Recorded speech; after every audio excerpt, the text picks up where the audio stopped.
let's watch this one by the Game Theorists. It's actually been a while since I've watched anything from them.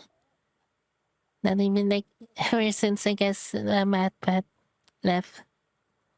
So yeah, it's been an interesting topic that's been brought up around like this time as well. And there's only been like a few.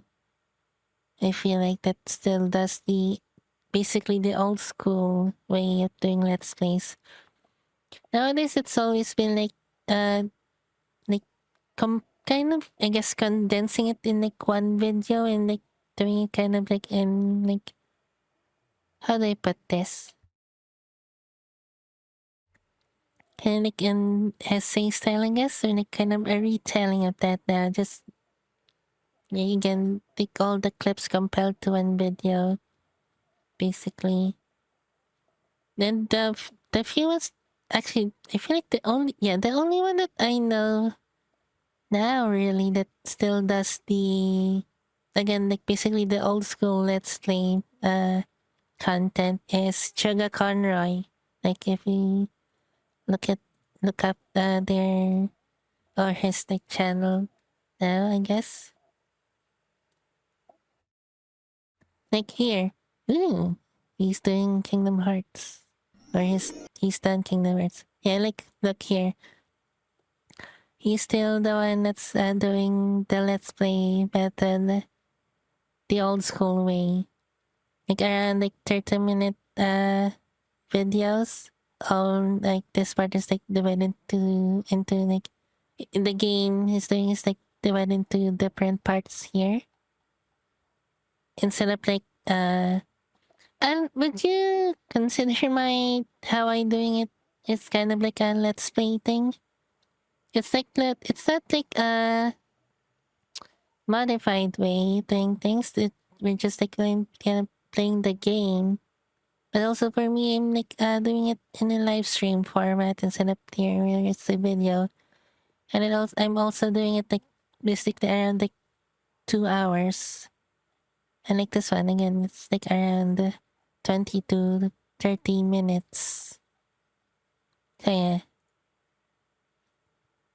Nowadays, what I've been seeing like is like something like this with Game Boy. Look, where they're doing something kind of I guess unique with it, where and they're doing a kind of unique game on its own, and just kind of involving Pokemon or something. So yeah, nice. Yeah, let's check this out. Hopefully, the game tiers is okay with me checking out this video. If not, it's I guess fine. I'll simply take it down. So yeah. Is the Let's Play dead? A format that once defined YouTube in the mid-2010s now feels like it's become a smaller and smaller piece of this digital empire. How did this happen? Why did this happen? And more importantly, is there anything that can be done to save it? Hello internet! Welcome to Game Theory, the show that is back on the green screen. You know what that means. It's time for another fun meta discussion about the gaming world. You've all seen the title, you've all seen the thumbnail, and the cold open, I hope. Don't tell me you skipped it. Ugh. Go back and watch it. I hid a secret in there for you and everything. And for those of you who did watch it and found that secret, thanks, good job. But while we wait for the others, why don't you hit that subscribe button? They should all be done in around 5, 4, 3, 2, 1. Welcome back. Now, where was I? Oh yeah, this video's main topic is the Let's Play dead? It may seem like a strange question to ask. In its simplest form, a Let's Play is someone recording themselves playing a game and also recording either their voice or their face so that the audience can get their reactions, as well as capturing silly moments. What is this? Videos like this were everywhere in the 2010s. They launched tens of thousands of careers and were the gold standard of YouTube. So why am I asking if the genre is dead? Well, the truth is, I'm not the only one. I've seen this question pop up a few times over the last couple of years on Reddit, YouTube, and on Twitter. But in the last few months, it seems like it's become a bigger and bigger topic of discussion. And I'll admit, something does seem different now. It's not necessarily that there are fewer Let's Players. Arguably, there are more people doing variations on this sort of content than ever. But the traditional Let's Play clearly isn't having the impact it used to. Just looking at the top 100 YouTube channels in 2015, nearly 25 of them are Let's Players. But now, a decade later, it's only 4. And mainstay channels like 8-Bit Ryan, Bijou Mike, and Gorko are regularly making videos about having to change their approach to Let's Plays because what they have been doing isn't working anymore. So, today, I wanted to take a look back at the history of the genre, how it came to be, how it evolved over time, and ultimately, where it's going in order to truly answer the question, are Let's Plays dead? The foundation of the Let's Play actually begins well before Let's Plays are even a thing. Gaming, nearly at its very conception, was designed to be played with people. You could go to the arcade and either watch someone beat the high score or play with someone else. You could go round to your friend's house and play couch co-op or go for a LAN party. Even one of the earliest games, Pong, was a 2-player game. Gaming was designed as an inherently social activity. Some of my fondest memories are playing games like Crash Bash with my brother on Saturday mornings before my mum and dad woke up. But what would you do if you didn't have people physically around you and you wanted to share your experiences with other people who also enjoyed that particular game? You took to this brand new thing called the internet and the exciting new world of online forums, specifically a website known as Something Awful. While the exact origin of the Let's Play is a little ambiguous, it's widely understood to have started here. This place was all the rage in the early 2000s, being the place memes like All Your Base Belong to Us, How Is Babby Formed, and Chuck Norris facts gained their massive popularity. In 2004, a user called Slow Beef took to the site and began uploading screenshots of his playthrough of Metal Gear Solid 2, leaving comments about the screenshots that vary from informative, like we'd expect from any normal walkthrough, and snarky, like we'd expect from a normal Let's Player. This style of thread began to pick up traction, especially when people could start commenting and guiding the actions taken by the player. Most of the time, meaning things went completely awry. But circling back to that sense of community and playing with people, not just on your own. This led to the term Let's Plays being coined in 2005, as in, let us play. And that year might sound familiar to you guys. It's the same year a little website called YouTube became a thing. Not that the Let's Play would really transfer there for a number of years. I mean, the Let's Play was a static medium and YouTube was a video site. There's no way these two things could work together. Until they did. On January 4th, 2007, Slow Beef began doing a Let's Play of The Immortal for the Sega Genesis, otherwise known as the Mega Drive for my fellow Europeans. Sound off in the comments. It started out like every other Let's Play Slow Beef had done up until that point. Then he threw the internet a curveball. Test. Okay.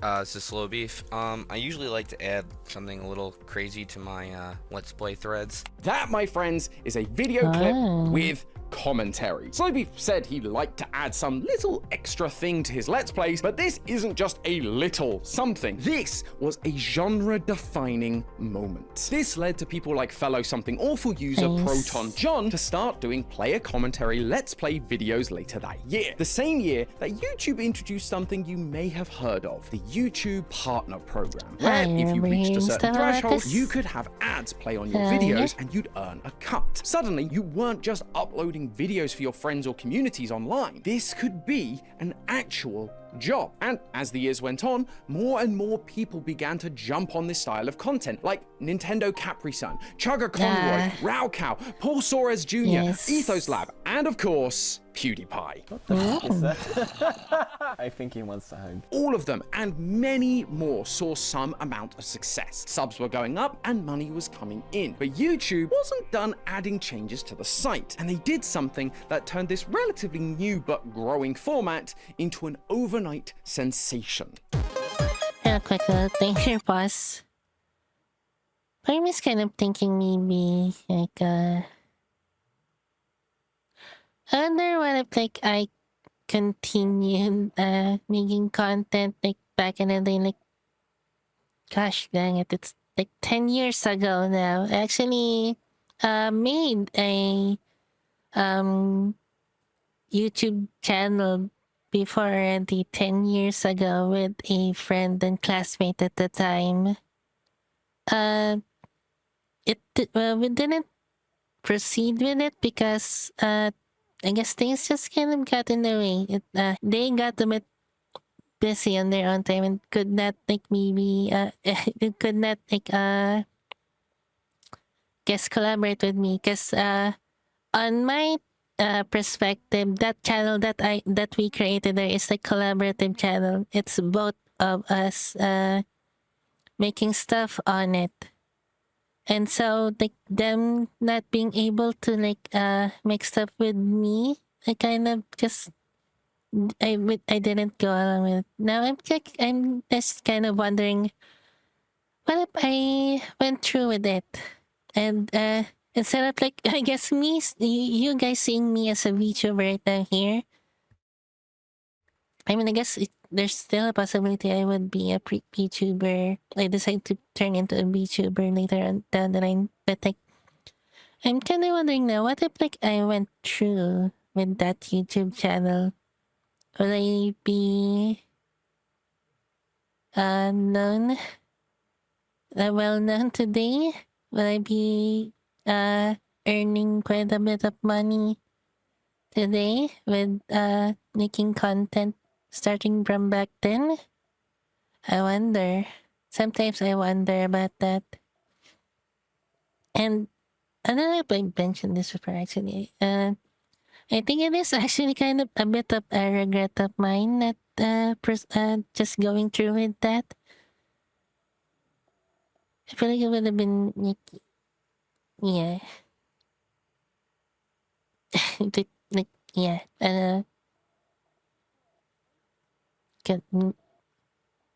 I mean, like the last 4 hours, I don't know what to say exactly, but like, yeah, maybe I should have, but maybe this time, with my current brand here and stuff, maybe one of these days I'll be successful, I guess.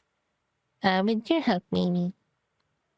So you guys have been supporting me, so maybe we'll get through in it. We'll see how things goes, I suppose. For now, I'm doing what I'm doing, I guess. Anyways, let's proceed to more of this video. In October 2012, YouTube announced that they were changing how their algorithm worked. Before this point, the algorithm would recommend videos based on the number of views it had. If it had a lot of views, clearly a lot of people liked it, and so YouTube would spread it around more, which led to people gaming the system with clickbait thumbnails, titles, and opening seconds. Because it didn't matter if the viewer stayed for the rest of the video, the view had already been counted, and so they'd be put in front of more people and gain more clicks and online fame. That wasn't what YouTube wanted. For the partner program to work, they needed to show ads to people. And if people were clicking off after a couple of seconds, they didn't get to see that many ads. No, they needed to stay for long stretches to be shown as many ads as possible. And so they changed the algorithm to favor not views, but watch time. You were rewarded the longer someone watched your video, which meant if your videos were naturally longer and had random spikes of horror or surprise that would lead to over-the-top reactions throughout the video, chances are more people would watch. Do you see where I'm going with this? Let's Plays, along with daily vlogs, became the new kings of the platform, leading to gamers we've mentioned like PewDiePie growing at much faster rates and launching the careers of some other now well-known faces who'd only started recently. Who's that handsome guy up in the corner? It's me! Hey everybody, Dan here from the Diamond Minecart, and today I'm starting a brand new adventure. Hello, all you beautiful people out there. Plus, this content was Checks out the relatively face easy and cheap earnings. to produce. You obviously had to be entertaining, and that's not always an easy feat, but back then, there was very little editing involved. Mics and webcams weren't that expensive, and games weren't $80 yet. Oh, if only you knew the horrors that awaited Mark. I'm sure one of your indie horror reactions would have fit perfectly with the recent Nintendo Directs. Damn. But you don't have to look like Mark over here, afraid of all the high prices. Instead, you can rest easy knowing you're saving money without having to lift a finger, thanks to our partner, Chime. Chime is the #1 most loved banking app that millions of Americans use to spend, manage, and most importantly, save their money. I'll be honest, I've been trying to get my head around. Okay, this is the sponsored segment there. Quick little disclaimer here. They're sponsoring them, not quite me. So banking and saving since moving to the US. You'd think banks would be similar across the pond, but alas, that is not the case. Fortunately, Chime has made finding ways to save money so easy, even I could understand it. Their high-yield savings account offers up to 3.5% annual percentage yield, which is 8 times higher than your national average, meaning if you manage to save $5,000, you'd be gaining an extra $175 in 1 year instead of just 20. And when you're saving up for those new headphones, that upcoming vacation, or the ever-important emergency fund, every little counts. Plus, Chime doesn't just give you a good rate, they also make it easy to save. If you set up Chime as your primary direct deposit for your paycheck, for example, you can set it to automatically put a percentage of your earnings straight into savings. Hooray! No more math every 2 weeks. Or you can take the more stealthy approach and use their roundup feature, which rounds up every purchase to the nearest dollar and puts all those extra pennies into the savings every time you spend. And to top it all off, Chime is offering you lucky theorists a bonus of up to $350 if you open a new Chime account today using the link in the description or using the QR code on screen. That's free money on top of all the money you'll be making thanks to Chime's high-yield savings account. Thanks again to Chime for sponsoring this video, but now let's go back to how this change in the algorithm helped Let's Players to grow. Thanks to the low cost of production, it meant you could very easily pump out daily, sometimes even twice daily videos. This time was also the rise of indie horror games, namely Amnesia, Slender Man, and Five Nights at Freddy's. Games that were hard to beat, had loads of replay value, and were full of jump scares, giving us some of the most entertaining reactions to watch from the comfort of our own beds. Hi! Oh, God damn it! What happened? Oh, it's a chick! By 2013, PewDiePie was the most subscribed channel on the platform. By 2015, 25 of the top 100 YouTube channels were Let's Players. People even began wondering whether Let's Players could affect game sales. But while YouTube was happy to keep feeding their audiences these long, advertiser-friendly pieces of content, something was bubbling under the surface in audiences. Videos had become much more curated, more heavily edited, and Let's Players themselves had gotten so big, it felt like it was impossible to really know them anymore. It no longer felt like sitting down with your friend to watch a video. You were watching a celebrity. To be fair, the creators were feeling this too, that videos were less authentic and that they had less of a connection to the audience who got them there to begin with. And that desire became an opportunity for the classic Let's Play to evolve and for a competitor to swoop in. Hi, I'm streaming Now, on Twitch right been now. around for a bit at this point. It was founded in video, 2011 as Justin TV, if any of you remember that. It offered a different yet weirdly familiar kind of experience. It removed the need for things like editing and thumbnails. You could just turn on a camera, boot up a game, and play. Obviously, this was a huge cost save for creators, but it also brought back that old school feel of early YouTube. Just longer. And for audiences, they were now able to get even more time with their favorite creators, rather than just a 10 to 30 minute video a couple of times a week. Now they could sit with them for literal hours and watch them react to stuff in real time. It felt so much more authentic. And the cherry on top, there was a live chat function. Rather than just commenting on a video and hoping that maybe the creator would see it and reply or respond in a video, now you could... Sorry, one moment here. Gosh, this is giving me a bit of flashbacks to the time I'm a moderator for a live streamer that I used to watch. I remember kind of enforcing a rule about not saying this particular phrase here on the chat. It's just kind of giving me a bit of a flashback of memories from those times. Anyways.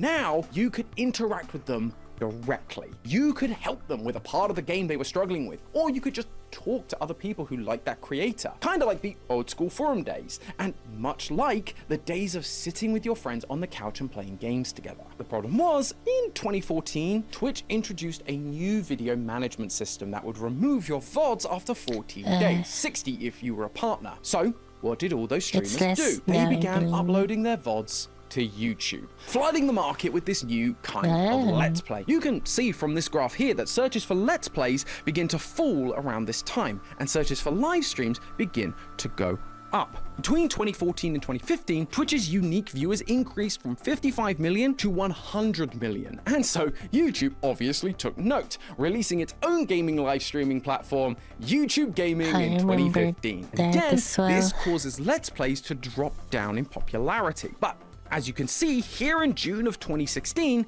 there is a moment that the two searches cross. Livestream overtakes Let's Plays. Why? Because this is when Twitch introduced cheering, where users could donate to creators in the form of bits. So rather than subscribing to a streamer for $5, you could now donate a single bit worth 1 cent, making it much more affordable for younger audiences to support creators they liked. And it was a great way for a smaller creator to earn extra income alongside YouTube ad revenue that they were usually getting. Since then, livestream as a term has continued to rise, while Let's Plays have continued to go down. Interestingly enough, at the same time, searches for gameplay also went down, while reaction went up, further implying that what people were really after were creators and their reactions, like the good old days of horror Let's Plays, rather than actual gameplay. Obviously, there's a discussion we could have about correlation versus causation, but I thought it was interesting to point out. But YouTube wasn't done sabotaging their golden goose, accidentally or not. There was one more big change around the same time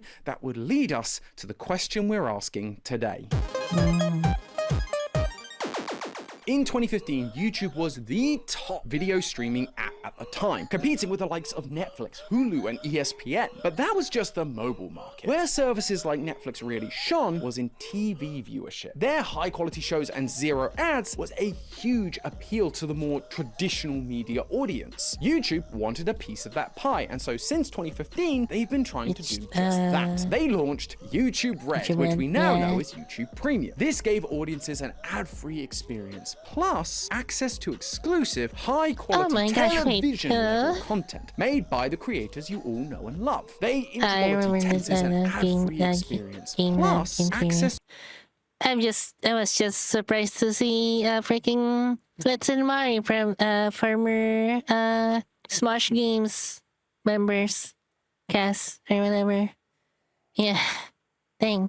Exclusive, high-quality television level content made by the creator. Sorry, I just like missed these guys in Smash. They're not anymore since a long time ago already. I still check out some Smash content from time to time, but I do miss watching the original Smash Games cast. As you all know and love. They introduced YouTube TV in 2017, a streaming service offering cable channels. And if you've been at a VidCon at any point in the last 5 years, you'll know that YouTube has been pushing creators more and more into making content designed for TVs. Make sure your videos are in 4K. Create series. Have your videos planned months in advance, just like they do in TV land. And of course, make your videos even longer. If you've been wondering why there's been a rise in crazy long video essays over the last 5 years, this is why. It's also why we saw the meteoric rise of channels like Mr. Beast, who were producing hyper-edited, high-production value videos to the point where legitimate TV studios were giving him actual TV shows, which basically just looked like his normal videos, but bigger. This is the type of content YouTube wants. And so, just like they did back in 2012, they changed the algorithm to favor these channels, what most surveys define as YouTube's entertainment genre. But what did that mean for Let's Plays? They they've also gotten longer over the years. You can record them all now in full 4K. Longer games mean more episodes of a series, and a lot of them have become hyper edited with the rise of TikTok and Roblox. So surely this is a huge benefit to them, right? Sadly, that doesn't appear to be the case. While yes, on a technical level, Let's Plays do tick all of those boxes, it lacks the one thing that the entertainment genre has: its appeal to mainstream audiences. Again, people like MrBeast are making shows that regular audiences want to watch. They're reality shows with a YouTube twist. But even if it's in 4K and well edited, it's much harder to convince the normies to watch someone sit at their computer and scream at gameplay. Don't get me wrong, I love Let's Plays. Besides this channel, they were some of the first ones I ever subscribed to. But it's hard to deny that Let's Plays just don't meet the threshold for what normal audiences, and therefore YouTube, consider to be high production value. There's not multiple cameras, there's no characters or story arcs for the people on screen. It sadly just falls into the same old trope that YouTube is just kids in their bedroom with a camera, and YouTube desperately wants to shed that stereotype. I mean, there's a reason why when PewDiePie and Markiplier were asked to make Remember when YouTube's tagline was literally broadcast yourself? YouTube originals, they made much bigger shows rather than just big, more high quality Let's Plays. YouTube has always known that Let's Plays don't translate, and so now it's less prioritized in the algorithm. So, that's the history of the Let's Play. And so, it's time to answer the question that kicked all of this off. Is the Let's Play dead? Well, honestly, it depends on what you define as dead. If you're talking about Let's Plays being the juggernauts of the online industry, then it would be easy to say yes. More and more of those classic OG Let's Players have slowed down their uploads and began making new content, or movies, or apparel, or food. And the data and history show a very clear decline compared to the newer styles of content. So, if you were looking to become the next biggest YouTube channel, you're unlikely to get there by being a gamer alone. That's also true over on Twitch. While it's clearly a more gaming-focused platform, unlike YouTube, the people sitting at the top are finding more and more success with other styles of content like IRL streams, just chatting, or big events like the streamer games. However, that doesn't mean that Let's Plays are completely dead. There are thousands upon thousands of Let's Play channels around that are plenty successful. Heck, Proton John is still going after all these years. Obviously, success is subjective. For some, it may be about having the most subscribers or views, and as we've talked about, that's gonna be a challenge. But for a lot of others, it may just be the ability to do YouTube full time. We're gonna do a lot of back of the napkin math here, so bear with me. From the data that's available, what I could determine was that the current average ad revenue for a Let's Play channel is roughly $5 per 1,000 views. The median individual salary right now in the US is around $62,000. So in order to make that much per year, you would again roughly need just over 1 million views a month. Now that isn't a small amount of views, but the point is that if you're getting that amount of views per month, it doesn't put you in the top 100 channels. You'd likely be somewhere in the top 2,000 to 3,000 channels. And that doesn't include the fact that some people could survive on less. Some videos have higher revenue than others, and there's other revenue streams like brand deals, memberships, or merch, like our brand new Theoryware, which you can get at theoryverse.store. Which means you may even be in the top 4,000 to 5,000 channel range. Of course, subscriber numbers don't directly translate to revenue, but it gives you a rough idea and goes to show that while being a Let's Player might not make you an overnight sensation anymore, they are definitely still around, and I would consider them successful. Success is what you make of it after all. Finding your key push. What is it that you bring to the table? And if you stay true to that, success, money, all of that will follow. If you put money and success first, you'll either burn out or people will begin to see through it and slowly fall off. The medium's not dead, it's just different now. It's more like a semi-reliable office job rather than becoming a Hollywood superstar. Although that doesn't mean things have to stay that way. Just like Let's Plays have evolved from screenshots on a chat board to videos with audio to face cams to live streams, if we do want Let's Plays back on top, it's gonna take another evolution within the genre. If the industry is leaning into television quality programming with videos that appeal to mainstream audiences, then Let's Plays need to adapt to suit that. We're already seeing some sense of this with videos like the Anyway, Minecraft Civilization like series. that, Let's then. plays with characters, storylines, cinematic camera angles. But clearly, we need to go further. How exactly we do that, I'm not sure. But I do know that this kind of innovation can't just be all about the data. It has to be driven by the thing that made all of these channels blow up in the first place. Passion. Doing what you love. Maybe one of you watching has that drive and is able to take the things I've talked about today and apply it to your brand new Let's Play channel, evolving the genre and breaking into the mainstream market that YouTube is so desperately pushing towards. All I ask is that if you do manage to achieve that, when you're up there accepting your Emmy award, just give me a little shout out. You figured out the solution, but this is where you got the theory. A game theory! Nice. Thanks for watching. World premiere on Game Theory. This may be the most important episode of Game Theory I've ever done. Oops. What would the Oops. Yes, yeah, very interesting video Is there. the- Another... Quickly going back to earlier again when I mentioned about my, I guess, original channel. It's kind of making me think now, wonder what it would look like now, say if I proceeded with that original channel that I have like a decade ago. Considering with all of these tech changes as well, the big name in the YouTube gaming scene being Markiplier, PewDiePie, Jacksepticeye, and the likes are now like leaning more into like more variety stuff. Like for example, I'm pretty sure at least like the latest thing I've seen with PewDiePie, he's just been doing vlogs on his life in Japan. So it's kind of making wonder. I wonder what it would be for me now. Say, if I proceeded with that original channel, will I be doing the same? Would I be like a VTuber, same thing as I am now? Sometimes I wonder about stuff like that. Anyways, yeah, a very interesting video by the Game Theorists. Their videos are always been interesting. So yeah.